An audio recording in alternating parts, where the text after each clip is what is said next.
morning, would it be fair to say that the whack is pretty dirty on Mike Hussey? I don't know if dirty is the right word, Bob, but we're certainly disappointed that he's decided not to play with the Scorchers for BBL 03.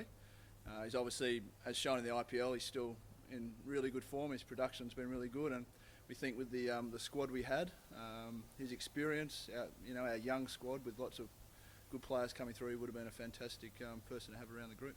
His intentions were flagged back in May. What's transpired between then and now to try and keep him here?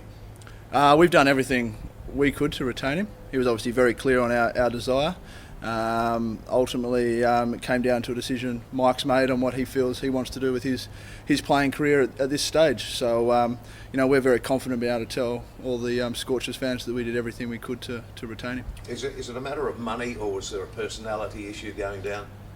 No, certainly no personality issues. I mean, Mike's more than welcome to walk through the whacker whenever he wants to. He'd be a fantastic attribute to our team, and we look forward to always having him as a welcome member down here whenever he wants to. So it comes down to money, does it? That you have to ask Mike that. I can't answer. He's just decided to play with the Sydney Thunder. What role do you think CA had to play with him going across to the Sydney Thunder? Personally, I couldn't answer that. So we gave Mike our offer. We've put a really strong case to him. He feels quite strongly that there's a role for him to play in Sydney with the development of that team.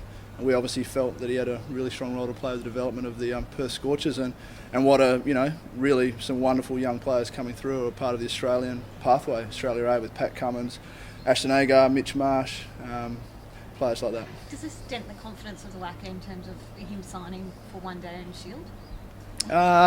No, we've been very clear with Mike all along that he's 37 years old, and he's always expressed a desire to be around his family. We've said to give him plenty of time to make those decisions. So, as we said before, he's more than welcome to come down and join this group. We'd love to have him. Be great for any side would love to have Mike Hussey. So we're still more than happy to have those discussions if he wants to. What sort of reception do you think he'll get from Scorchers fans? Well, it'll be interesting, won't it? There's been plenty of discussions about booing in football lately, so hopefully I think it'll be a gracious welcome. I think they'll be very happy when we get him out, but I think they'll just love seeing him playing cricket still, which is great for Australian cricket that he is. How did JL take the news that Mike was coming back? Well, look, I think JL was disappointed again because he's trying to build a stronger squad as he could. They've obviously got a long personal relationship and understand that it's a business, and Mike's made a business decision.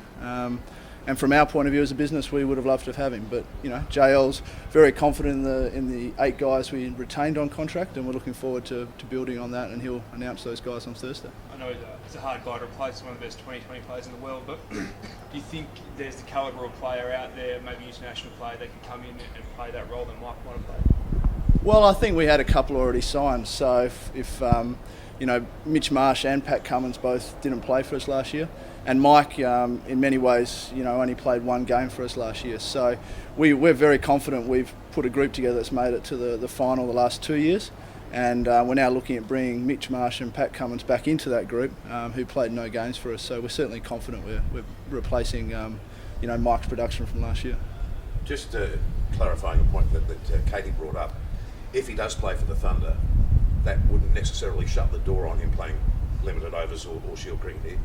No, not at all. Not at all. Mike's a great WA player.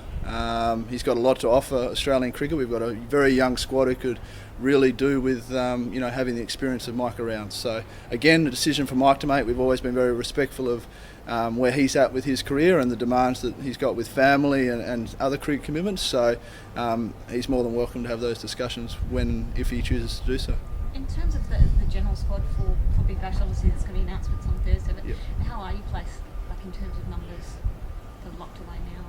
Yeah, no, well, we're very confident. So obviously JL will give those details, but with the 8 guys we had signed, and then moving forward with some of the other signings to be announced, we're comfortable with getting a good core group, and also, I think you'll see there'll be a little bit of flexibility to move over the next few months as well.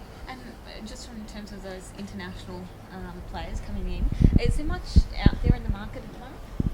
Look, it's it's a very busy international fixture around that time. There's a number of other countries that use the Boxing Day, Christmas period as key sort of test match playing times. So there is talent around there. We're conscious of getting players that are going to fit the character, be the right character and fit the culture of what we're trying to build here in Perth under JL. And we saw last year when you get 11 guys pulling together, playing regularly, you can get some pretty good outcomes. Is Herschel a chance to be back? They're all a chance to be back. And I'm sorry, just on the fixturing in terms of the Boxing Day game here, how do you think cricket fans will respond to that? I mean, it's obviously traditionally just the test day.